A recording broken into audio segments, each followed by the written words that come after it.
Hi, I'm Nora, the Education Manager for the Delaware Center for Horticulture. Today I'd like to talk to you about spotted lanternflies.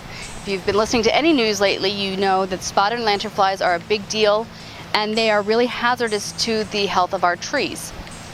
If you have spotted lanternflies on your property, there's a few different ways you can try to control them.